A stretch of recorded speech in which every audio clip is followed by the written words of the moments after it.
สถาบันวิทยาศาสตร์เศรษฐกิจและสังคมแห่งชาติได้ปรึกษาหารือเกี่ยวกับผลการค้นคว้านโยบายและกลไกการคุ้มครองการขุดค้นแห่หินและทรายตามลำแม่น้ำแบบยืนยงอยู่ในสาธารณรัฐประชาธิปไตยประชาชนลาวและทบทวนคืนบรรดานโยบายกฎหมายระเบียบการรวมไปถึงกลไกการประสานงานต่างๆที่เกี่ยวข้อง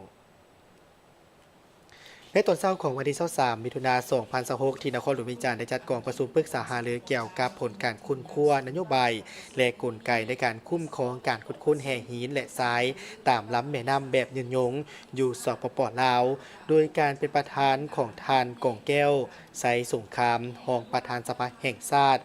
อดีตประธานสถาบันวิทยาศาสตร์เศรษฐกิจและสังคมแห่งชาติกองประชุมในครั้งนี้เพื่อเป็นการปรึกษาหารือแลกเปลี่ยนความคิดความเห็นเกี่ยวกับกลไกการคุ้มครองการขุดค้นแห่หินและทรายตามลำแม่น้ำแบบยืนยงอยู่สาธารณรัฐประชาธิปไตยประชาชนลาวและทบทวนคืนบรรดานโยบายกฎหมาย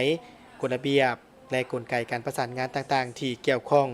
ซอกให้เห็นผลสำเร็จข้อคงค้างและทรงวางของระบบดังกล่าวก็คือเพื่อสนองข้อมูลและเสนอแนวทางนโยบายให้แก่ศูนย์กลางภาคและรัฐบาลลาวเพื่อไปพิจารณาปรับปรุงในการคุ้มครองการขุดค้นแห่หินและทรายให้มีประสิทธิภาพประสิทธิผลและยืนยงหลายขึ้นตึมแห่หินและทรายแมนทรัพยากรธรรมชาติที่ได้รับการนำไส้หลายโดยเฉพาะก็แมนเข้าในการก่อสร้างพื้นฐานโครงล่างเส้นทางคมนาคมอาคารที่อยู่อาศัยตัวเมืองและอื่นๆในแต่ละปีแห่หินและทรายตามลำแม่น้ำและแม่น้ำสายต่างๆและแม่น้ำสาขาหลายล้านเม็ดก้อนได้รับการขุดค้นขึ้นมานำไส้และต้องการแห่หินและทรายดังกล่าวยังมีท่าเอียงสูงขึ้นเติมอีกถึงแม้ว่าการขุดค้นและการนำไส้แห่หินและทรายจะประกอบส่วนอย่างตั้งหน้าเข้าในการสุกยู่การขยายตัวทางด้านเศรษฐกิจการลดพรความทุกข์ยากและยกระดับชีวิตการเป็นอยู่ของประชาชนให้ดีขึ้นก็ตาม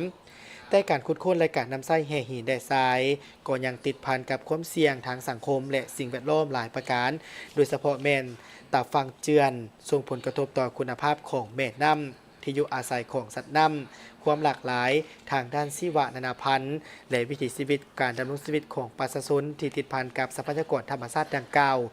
โดยเฉพาะก็คือบรรดาภาคส่วนที่เกี่ยวข้องเพื่อเป็นการรับประกันกับผลกระทบทางด้านสังคมสิ่งแวดล้อมและการพัฒนาที่ยืนยงการขุดค้นแห่หินและทรายจะต้องได้มีการ